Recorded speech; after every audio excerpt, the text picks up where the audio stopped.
Olá, Olá, tudo doutora, como bem? está? Deixa eu ajeitar Sim. aqui É. o meu Como é que tá o celular. som? Eu falo um pouquinho baixo, então eu não sei como que tá o som Tá, aí. Bom? estou conseguindo escutar bem, né? Ah, certo. E o meu aí, para ti, tá ok? Tá bom também, Então né? está Então ok. vamos respeitar os compromissos, aqueles Isso. que já E estão horário, nos né? ouvindo, né? Vamos começar como foi previsto às 18 horas para tratar de um assunto extremamente relevante. Faz parte da nossa história, né? Faz parte desde a Constituição de 88, que é essa questão da descentralização.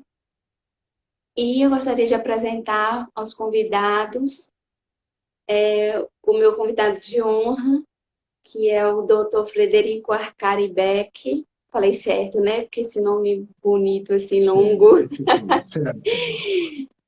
Então, Dr. Frederico, ele é da cidade de Bom Jesus, né? Do Rio Grande do Sul, Serra Gaúcha, né? Isso, E um local acolhedor. isso, o povo acolhedor. Aqui também o povo acolhedor. E hoje São João, né? São João, Aqui, né? São Todo João. nordestino é um pouco acolhedor, né? Isso. Tem E hoje o nós vamos doutor tratar. Doutor Oi? Leonardo Carneiro já está perguntando qual é o tema, é Qual é o tema? descentralização de Isso, políticas públicas em época de pandemia. isso mesmo. É, Só para falar mais um pouquinho, eu vou fazer uma colinha aqui do doutor, né? Que foi é, militante por uma década, atuou na advocacia, depois interrompeu, foi para a função pública, não é isso, doutor?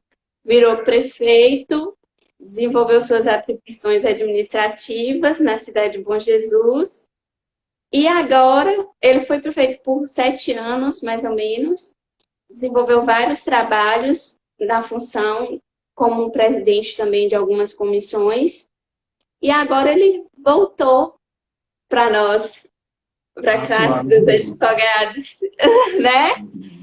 E hoje ele vai falar um pouquinho para todos vocês que estão nos ouvindo sobre algumas experiências que ele teve enquanto prefeito e sobre o conhecimento que ele tem acerca da descentralização das políticas públicas no Brasil, principalmente nessa época de pandemia, que é uma época que nós estamos vivendo de extrema vulnerabilidade, né?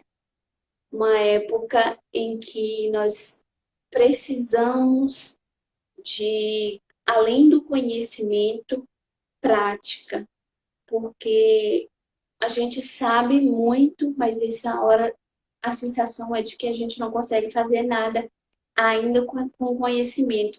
A prova disso é que até agora não se tem assim uma definição do que está assolando o país de fato e como prevenir, né?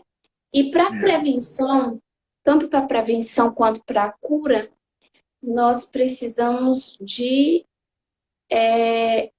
recursos, né? Para isso. só E boa aí, por isso vontade que não nós. adianta. E Oi? conhecimento. Recurso faz parte de um requisito para Isso. conseguir tirar as coisas do papel. E é um requisito fundamental, né?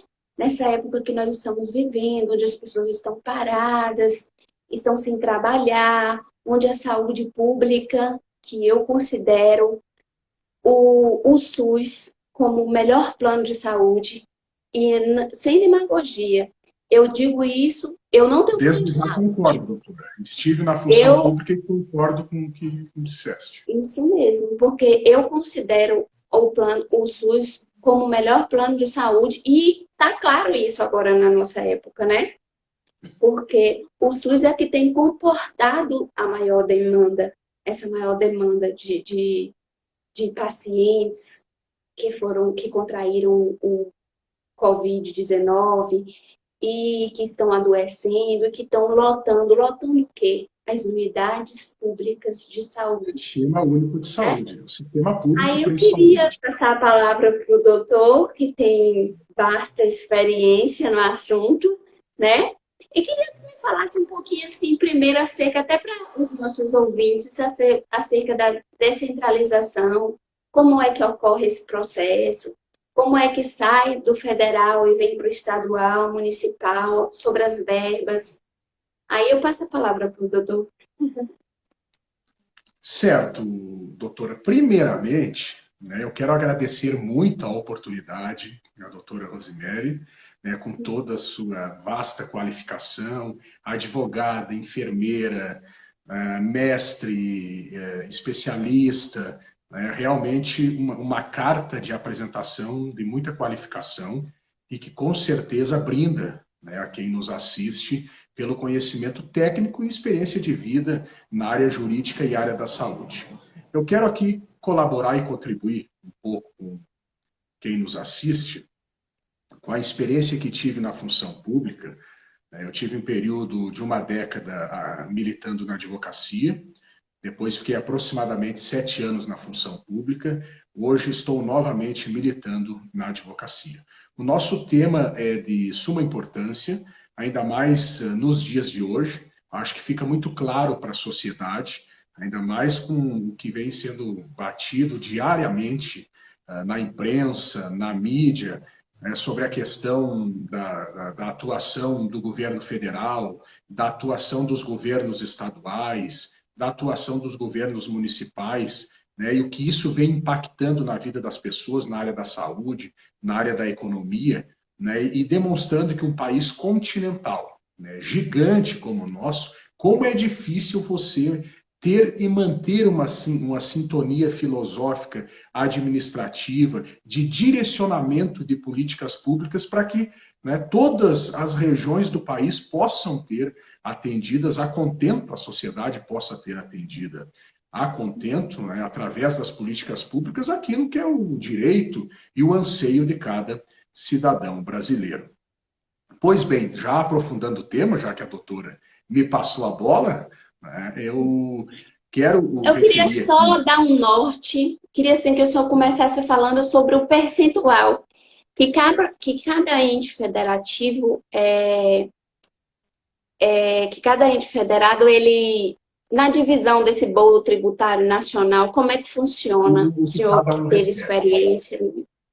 Muito bem. Como iniciamos aqui a live e a doutora muito bem referiu que precisa de recurso, né, para que a gente possa implantar, né, as políticas públicas para que possamos tirar do papel aquilo que pensamos, que projetamos, que sonhamos, que preparamos, né, e aqui especificamente sobre descentralização de políticas públicas, e é óbvio que um dos requisitos principais é o recurso, para você poder efetivamente, né, disponibilizar, né, para a sociedade aquilo que é direito da Uhum. sociedade. Pois bem, de tudo aquilo que se arrecada no país, nós pegarmos um bolo, né, isso simbolicamente para podermos entender melhor, e colocarmos um 100% nesse bolo, e nós formos fatiar entre os entes federados, que nós temos a União, né, representando a nível federal, nós temos os estados, 26 estados mais o Distrito Federal, né, representando o nível estadual, e nós temos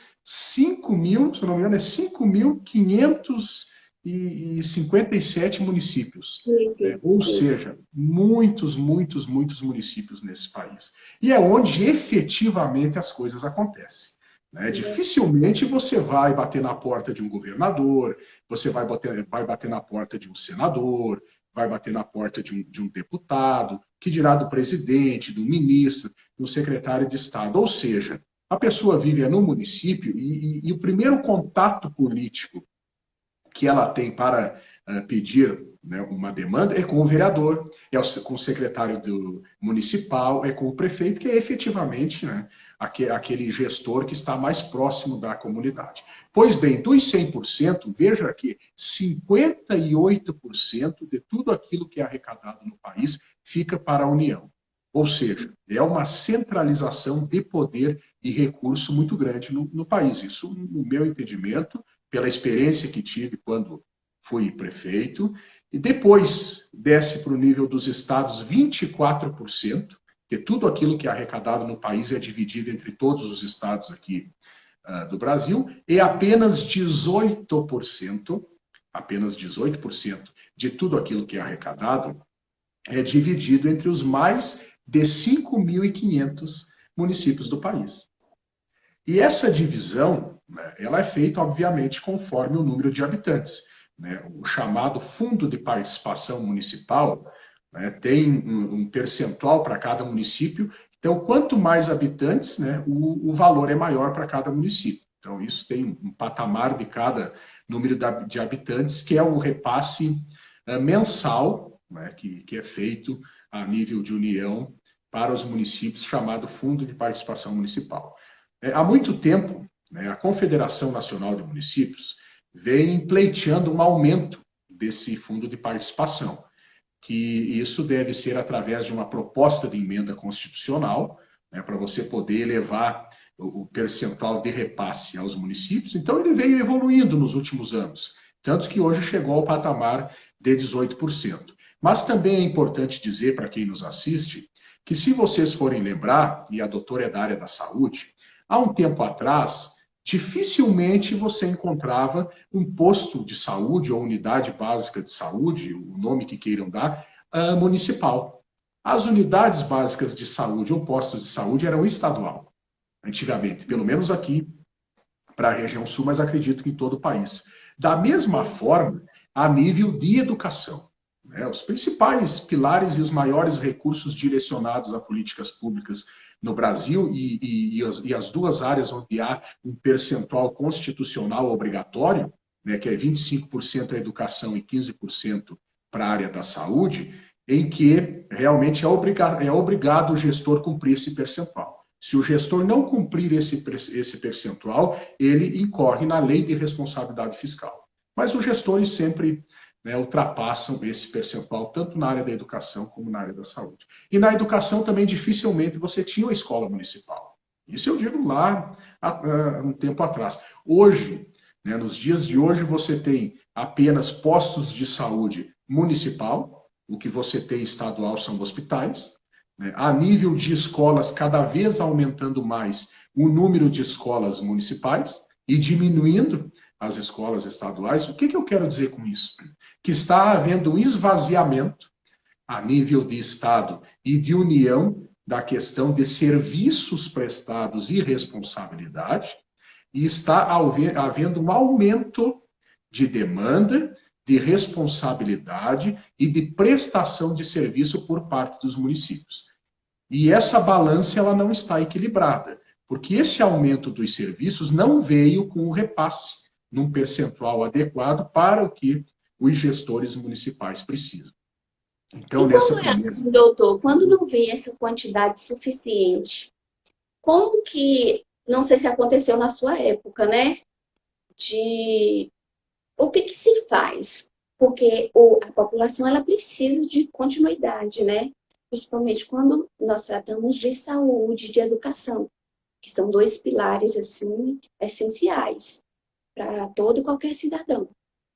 E quando esse repasse não é feito da forma como deveria fazer, por alguma razão ou circunstância, o que o gestor municipal faz ou pode fazer?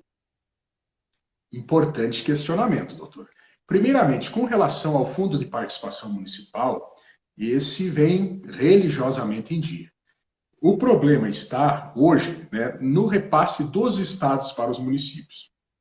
Porque grande parte dos estados do Brasil está numa situação financeira deficitária, né, e com os recursos que eles recebem não conseguem cumprir com o básico. Como exemplo aqui no Rio Grande do Sul. O Rio Grande do Sul já vem há alguns anos que o estado não consegue repassar aos municípios o valor relacionado à área da saúde. Ou seja, há um tempo atrás, eu não tenho o número exato agora, mas há um tempo atrás, o Estado devia em torno de 500 milhões de reais aos municípios apenas relacionado a repasses na área da saúde.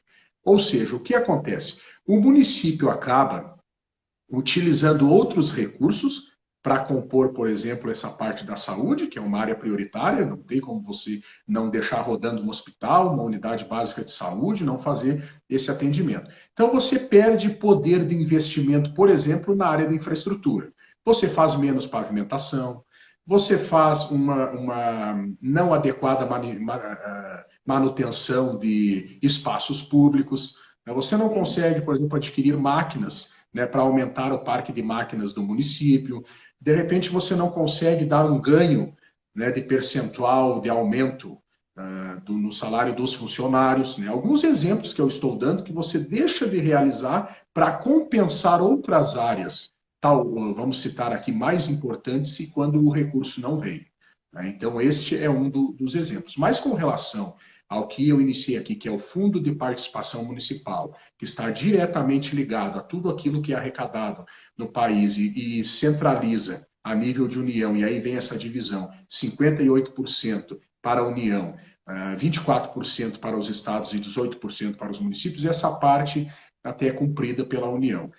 Outro problema que já avançando, quero trazer aqui a quem nos assiste, são as chamadas emendas parlamentares, né?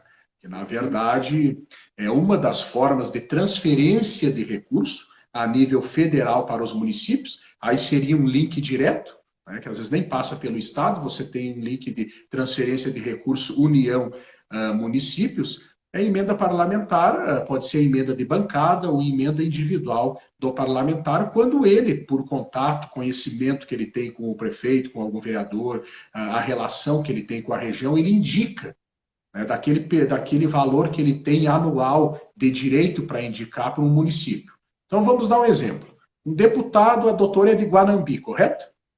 Correto. Então, vamos dizer que um deputado ligado à sua cidade destine... Doutor, me dá só uma pausa, por gentileza, porque alguém fez uma pergunta pertinente. Falou assim, não sei se cabe no bate-papo, mas de qualquer forma irei perguntar.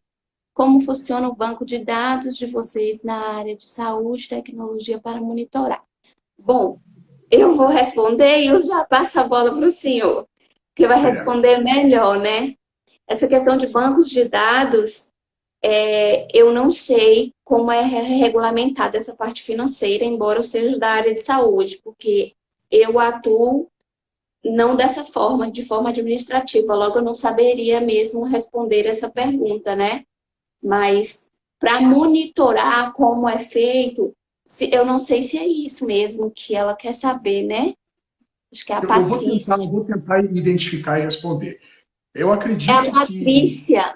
Acho que é a Patrícia, Rafaela, que perguntou. Rafaela, eu vou passar para o doutor, porque, de fato, não é a minha área. Bom, com relação ao banco de dados, né, na área da saúde, né, tecnologia para monitorar, eu vou iniciar com a questão de recursos no município. Nós temos uma parte que é recurso livre, ou seja, é um recurso liberado para você aplicar em qualquer área, e nós temos a questão de convênios, que são recursos destinados diretamente para a área da saúde, que você não pode desviar o recurso. Você tem que utilizar diretamente na área da saúde. E esses convênios, às vezes, são muito engessados. Especificamente, adquirir um carro, né, uma ambulância, você adquirir medicamento, você contratar profissional da área da saúde, você construir uma unidade básica de saúde. Então, são verbas destinadas especificamente, né, para um segmento. E aí, nesse sentido, você já tem, né, a destinação do recurso, você deve fazer um procedimento, né, licitatório para adquirir esse produto ou realizar uma obra. Então, este valor já fica, né, numa conta específica, para depois, quando você for fazer o pagamento, deve haver o cumprimento, né, do objeto do contrato, a prestação de contas aí ao pagamento. E com a prestação de contas para ver se foi ok e é reconhecida positivamente essa prestação de contas. Esse banco de dados, então, na verdade, é uma fiscalização que é feita se é bem gasto, né, ou de acordo o dinheiro público. Então, ele é fatiado na área da saúde, que tem muitos convênios, né, ele é fatiado para cada área dentro da área da saúde. E esse banco de dados é o setor da contabilidade na área da saúde, nós temos o setor da enfermagem, doutora, é para monitorar algumas. Nós temos o setor dos médicos, nós temos o setor da odontologia, nós temos o setor, por exemplo, da vacinação, nós temos o setor da farmácia dentro da saúde. Cada setor desse tem um monitoramento, né, sobre a entrada e saída de valores do produto, quais as pessoas que foram atendidas, quantos atendimentos diários. Então, isso aí, pelo menos, de praxe, eu acredito que é para todos ou quase todos os municípios do Brasil ter essa estrutura. Claro que os municípios menores têm mais dificuldade, mas há um sistema, por exemplo, aqui no Rio Grande do Sul, né, e a empresa que prestava o serviço no município em que fui gestor, chamava Delta. Então, ela disponibilizava todo um sistema de informatização, de tecnologia, que linkava todos os programas de todas as áreas da prefeitura, e nesse sistema você tinha tudo. A licitação era feita ali, né, a aquisição era feita ali, o recebimento de valor estava ali, pagamentos estava ali, tudo aquilo que era feito a nível de administração municipal estava nesse sistema. Acredito que a gente pôde dar uma clareada na pergunta da Patrícia, né? Ou de repente especificamente precisa mais alguma coisa, mas eu acho que é nesse sentido. Se não ficou claro, ela pode mandar outra pergunta aí, retificando, né? Mas eu espero que eu acho que ficou claro. Vai agregando informações. Essa questão dos municípios, por exemplo, aqui para nós, por exemplo, Guanambi, eu não sei dizer exatamente quantos municípios comportam Guanambi, mas essa questão de consórcio que o senhor falou agora, ela está bem vigente, né? Agora eles estão construindo as policlínicas para poder comportar todos os municípios. Por exemplo, um município X comporta cerca de outros 25 municípios que são... Centraliza, é um município de referência para os outros, correto? Isso. Isso é importante falar, porque a população, a gente sente que a população, ela carece hoje de mais conhecimento de como que funciona a máquina pública, de como que funciona, porque nós somos administrados e nós estamos percebendo isso principalmente agora, nesse momento de crise. Que se a máquina para, todos nós paramos juntos. Aproveitando a sua fala, eu quero dizer o seguinte, que eu participava muito de encontros municipalistas e eu fui um defensor, na época em que era prefeito, da inclusão de uma disciplina na rede, fosse municipal ou estadual de ensino, chamado municipalismo. Por quê? Ali você pudesse digerir e passar informação aos alunos efetivamente o que era o município, o que é o Estado, o que é a União, o que regrava esses entes federados, o que era arrecadado no país, como era essa distribuição, mais ou menos o que nós estamos conversando aqui, para que as pessoas pudessem saber o básico, a questão de competência, de autonomia, o que é competência exclusiva ou privativa da União, o que é competência delegada, o que é competência estadual, o que é competência dos municípios. Porque às vezes se confunde. Às vezes você está cobrando um prefeito e a competência ou a autonomia... A competência somente do Estado, né? Isso, é isso mesmo. A própria Constituição prevê, está lá claramente, e eu acho que a Constituição deveria ser também incluso nas disciplinas escolares, ou então cabeceira de todo mundo, porque os nossos direitos estão lá. E a Constituição, ela destina esse posicionamento. Estado faz isso, o ente federativo faz isso, o município faz isso. Então, carece esclarecer para as pessoas, porque daí elas cobram para a pessoa certa. E como o senhor havia dito no início, nós estamos perto dos vereadores, dos prefeitos, né? Ninguém consegue chegar ao máximo ao lado do governador, né? A não ser que seja uma inauguração ou uma campanha política. A não ser que vai em Brasília participar de uma manifestação, lá na frente do Palácio, aí vai ver o presidente Bolsonaro, não às vezes sem máscara, mas aqui, abrindo um parênteses, o governador aqui do estado da Bahia, ele tem se destacado muito. Eu não conheço, assim, não tenho o que falar de ruim, O que tem me apresentado, pelo menos a mídia, é que ele tem desenvolvido algumas não, ele tem se preocupado muito, principalmente nesse momento de pandemia. Inclusive, ele se uniu a, a, a, a outros partidos, né, que não fazia parte do partido dele, Sim. porque tem aquelas intrigas políticas, né, que até agora ninguém entendeu. Quando eu falo ninguém, é o Estado em geral. O Estado não entendeu que agora não é hora de picuinhas, porque isso não é nem briga política, porque briga política tem outro nível. Essa agora está caracterizada como uma briga de ignorantes, ou uma ignorância sofisticada, né? Então, nesse momento que nós estamos precisando doutora, dizer... é importante dizer que o Estado é figurativo. O Estado não é algo palpável. Né? Quem governa são pessoas. E pessoas têm aqueles sentimentos. Um deles, por exemplo, vaidade. Né? Isso Isso mesmo. tem muito no meio político. O Eles interesse. esquecem Né? que são pessoas em sua existência que cuidam de outras pessoas, elas também na sua existência. Porque quando essa vaidade chega é porque eles fazem essa junção de poder e dinheiro, na verdade, né?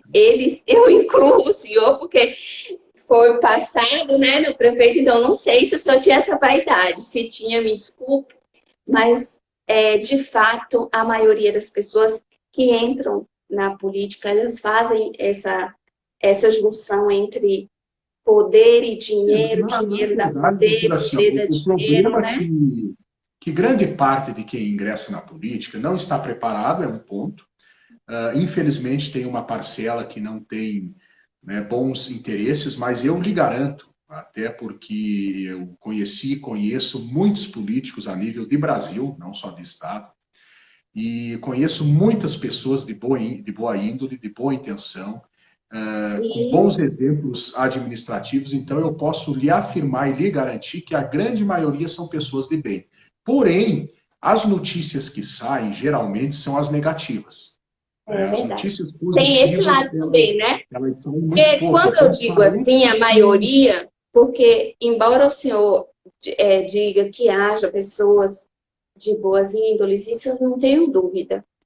O que me chama a atenção para essa indagação é porque é do ser humano, sabe? O ser humano, o homem, ele é tendencioso.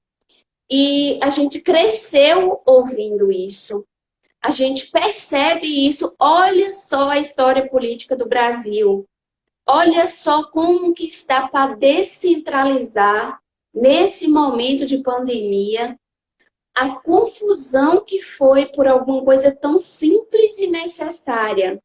Está caracterizado o risco nas cidades, nos estados, de todo o Que às país. vezes parece simples, doutor, mas quando você está lá, e isso para mim foi muito importante a minha experiência, porque antes de eu entrar na condição de prefeito, eu tinha uma visão do que era o público, do que era a administração, do que era administrar. Quando eu sentei na cadeira, a realidade se apresentou para mim diferente. Claro que me preparei para aquilo, consegui realizar um bom trabalho, muitas coisas não consegui, mas uma boa parte das coisas a gente conseguiu tirar do papel, mas a realidade é muito dura, é muito difícil, há muitas amarras, muita burocracia, muita interdependência, muita marginalização no meio político. Isso acaba afetando. A disputa política também, infelizmente, no Brasil, em boa parte, ela não é saudável, né? Não é Não uma é. disputa ideológica respeitosa,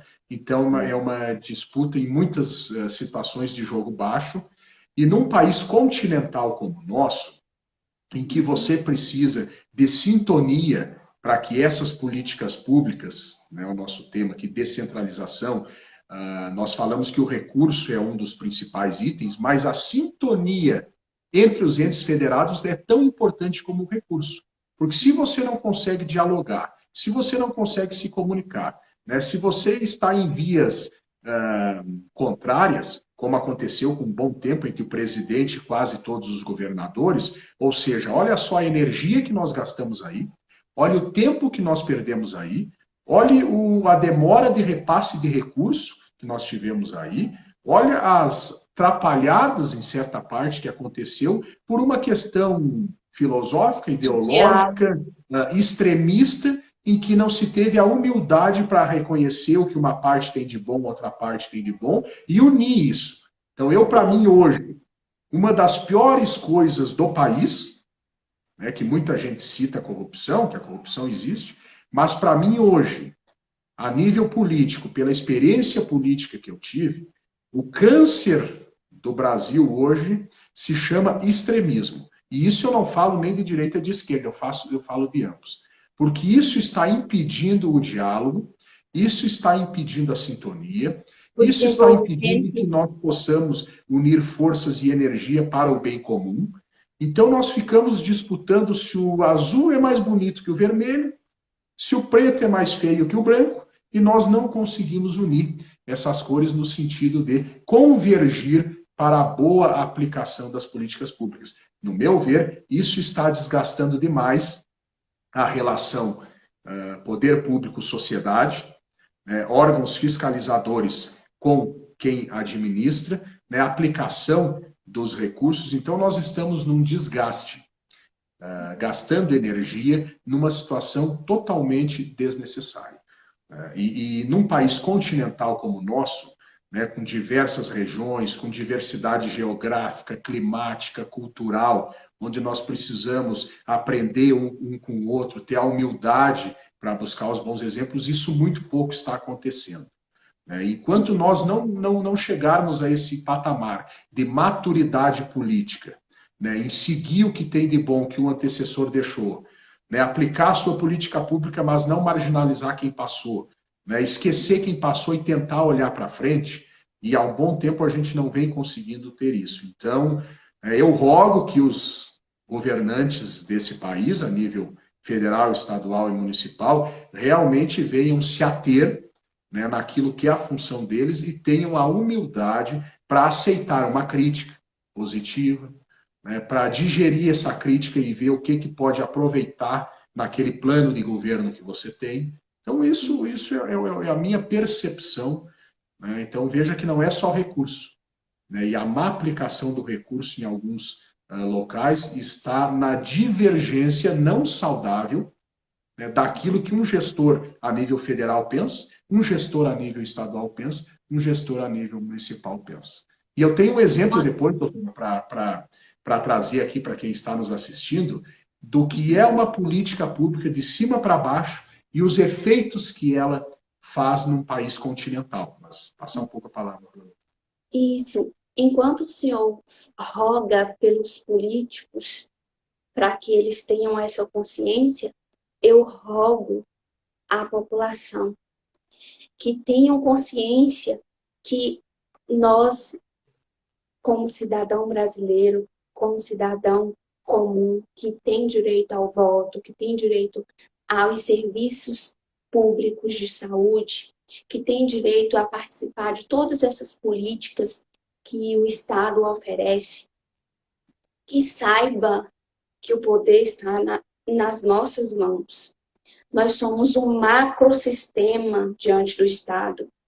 Nós somos o número de pessoas para poder direcionar o país é maior do que a força daquele político que não quer enxergar o óbvio, daquele político que tem o que o senhor disse anteriormente, uma certa vaidade.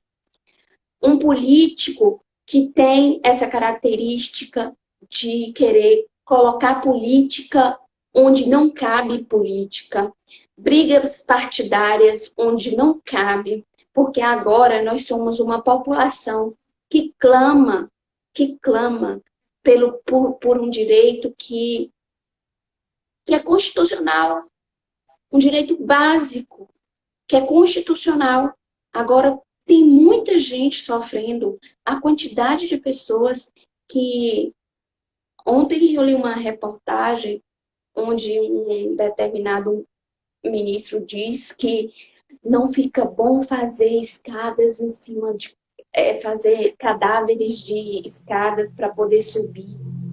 Isso não é bom mesmo, mas a gente precisa criar estratégias para poder resolver esse problema logo. Como assim, O se problema está vocês aí que são... e alguma solução tem que se achar, né? Isso. Como assim, Rose? Você viu a confusão que foi para poder descentralizar e que o senhor já vai falar como é que funciona isso?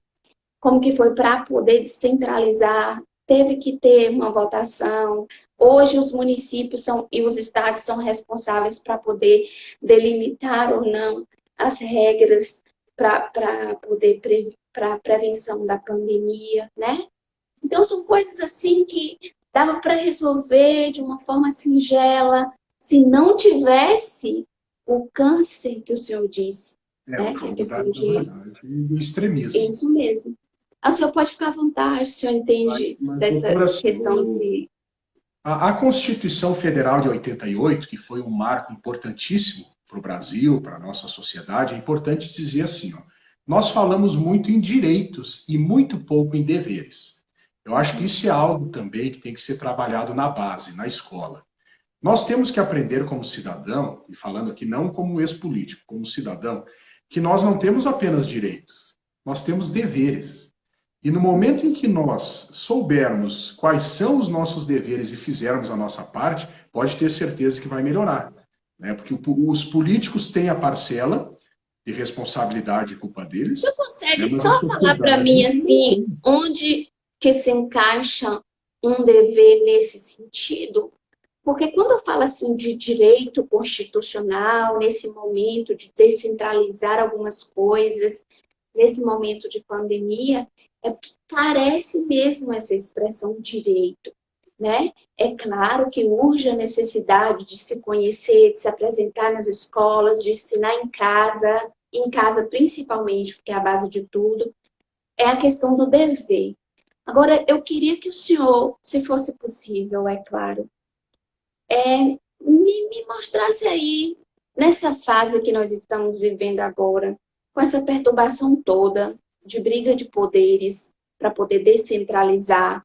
Descentralizou muita coisa. Isso a gente tem que ver como forma Só que é uma positiva. descentralização momentânea, específica, de um recurso votado pelo Congresso especificamente para uma situação que não é algo permanente. Então, na verdade, foi apenas um repasse emergencial, né, num momento de calamidade, e não efetivamente uma descentralização de recursos permanente. Então, é um momento em que estamos passando de pandemia que gerou né, Essa esse recurso a necessidade. mais para os Aí o senhor municípios. falou de dever, que nós Isso. temos também que compreender, que nós temos deveres.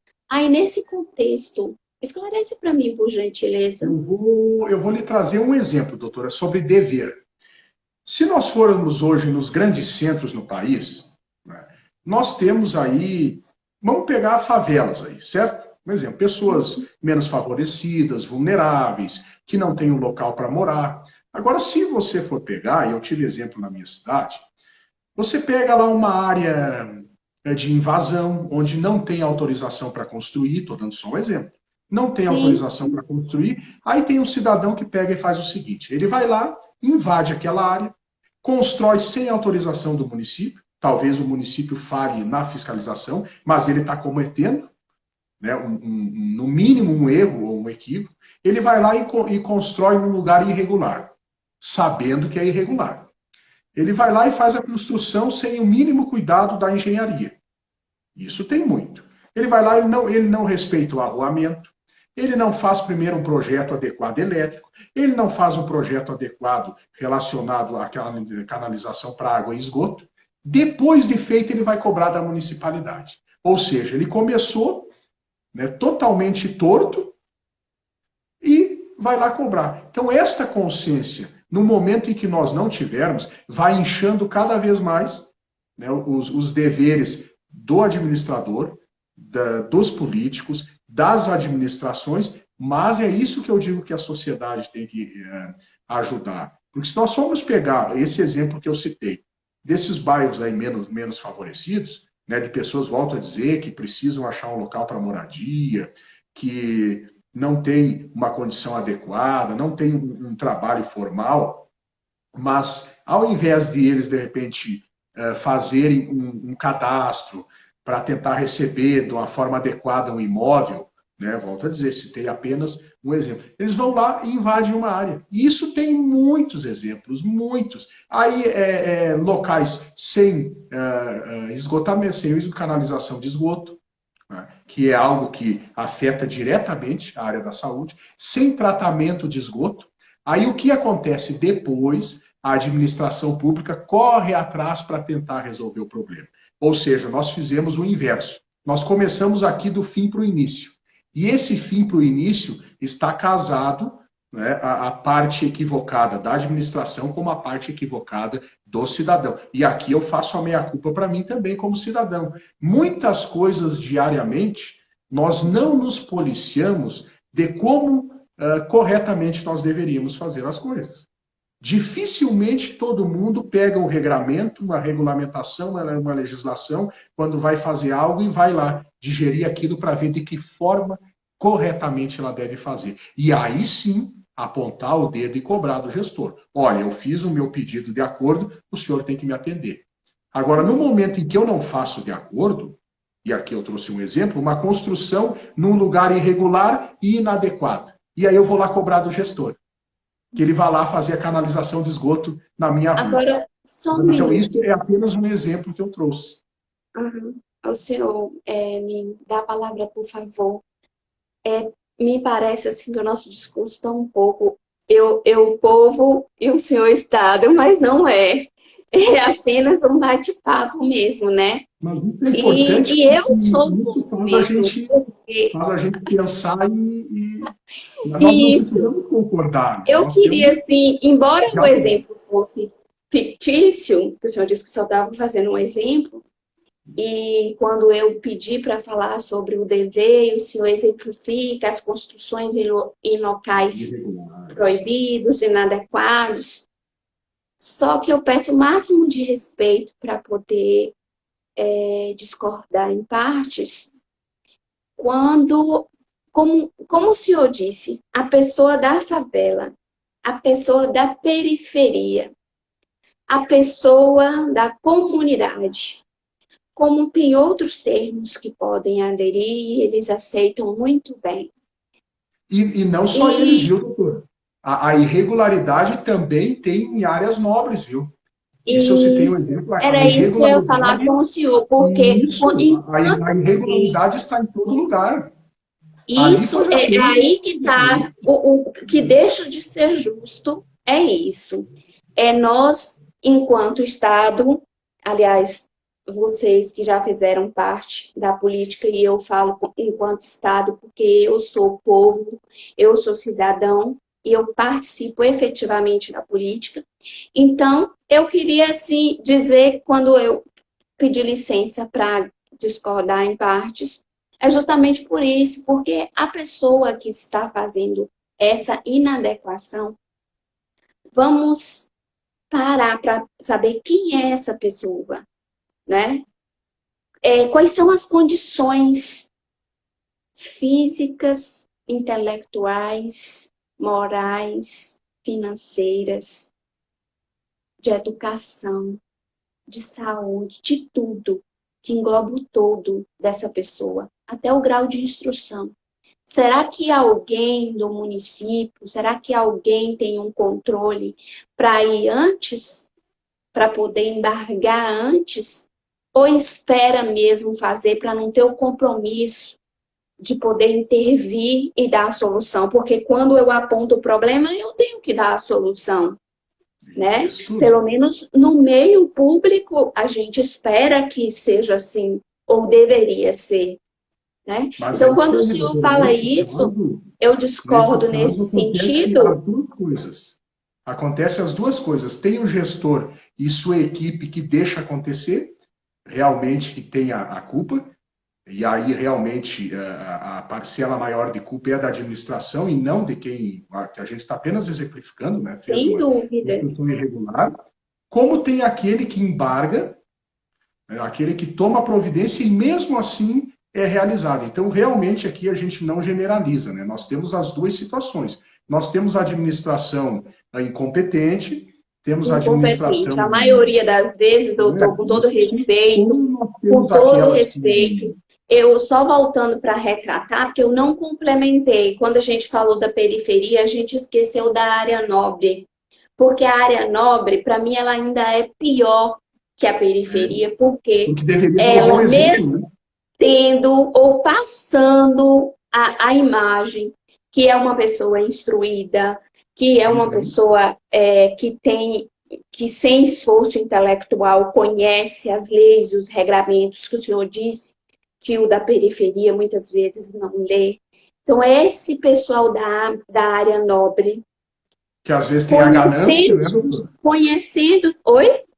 Que às vezes tem a ganância, é outra situação complicada. Conhecendo tudo isso, dizendo que tem educação, que tem dinheiro, que tem isso, que tem aquilo, de forma, com todo respeito aos ouvintes e ao Senhor, de forma descarada, faz as obras do jeito que quer. Por exemplo, a calçada é um patrimônio público, tá? Certo. Você não sabe que é isso, um patrimônio público. Aí alguém vai lá na área nobre e, por exemplo, abre um poço, aqueles poços lá artesiano. Então, aí o outro que faz parte de outro partido, na mesma área nobre, abre e aí tem problema.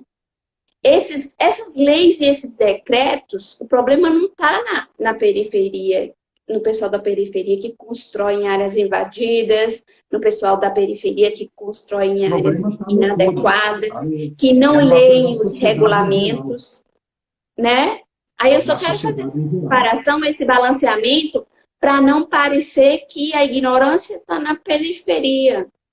Não, a ignorância está em todos os lugares, né? Eu citei um exemplo, por exemplo, na área da construção, que é muito claro, né? E aí a senhora me perguntou de um dever, isso é o dever do cidadão. Por exemplo, fazer uma construção de um imóvel de acordo. E aí eu lhe garanto que mais de 50% não é de acordo. E aí cai no quê? Cai no colo da administração. Então aqui a gente não está marginalizando ninguém, não estamos pré-julgando ninguém, nem fazendo conceito de ninguém, apenas exemplificando a nossa fala no sentido do que é o dever. Né? Mas eu quero trazer o exemplo do que eu disse, o que é um país continental, e um exemplo que a descentralização é necessária. E nesta política pública que é relacionada à área da educação, foi uma política pública criada a nível federal, o exemplo que eu vou trazer, pelo FNDE, né? Fundo Nacional de Desenvolvimento da Educação, quando eles fizeram o projeto daquelas, para nós, chamadas creche, né? Creche, que é unidade de educação do ensino infantil. Então, eles fizeram um projeto para todo o país.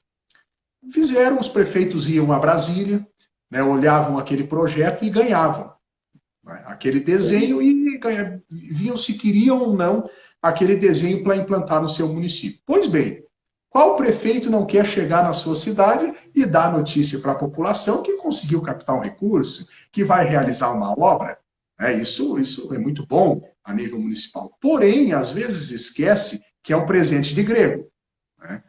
Tem o presente grego, tem o cavalo de Troia, tem toda aquela história, você espera uma coisa, vem outra. Pois bem, fizeram um projeto dessas unidades, né, para o ensino infantil, por exemplo, para o Nordeste do Brasil, que o clima é quente. Quando veio para ser implantada essa política pública, esta construção, por exemplo, no estado do Rio Grande do Sul, em alguns lugares acabou ficando, né, não completa e o município teve que colocar recurso próprio para adequar a construção. Um exemplo, essas construções, o pátio de recreação das crianças era aberto. Né, aberto, ou seja, não tinha fechamento. Pois bem, para onde a doutora mora, na cidade de Guanambi, acredito que esteja ok, correto? Aí, qual é a média de temperatura aí, doutora? Aqui 25 graus, 30 graus? Qual é a média de Chega temperatura? uns 30 e 30 quantos graus? graus. 30 graus. Então, aí para a sua cidade, esta política pública funciona, ok? Nós estamos num país continental com toda a diversidade em todos os sentidos possível. Pois bem, aqui na cidade onde eu resido, onde fui prefeito, que o inverno faz até temperatura negativa, acredita? Sim, 3, sim. 4, 5, 6 graus negativos, essa é a diversidade do nosso país. Pois bem, como pode as crianças, num dia de 5 graus negativos, e fazer a parte recreativa num ambiente em que não é fechado? Ou seja, o que, que eu quero dizer?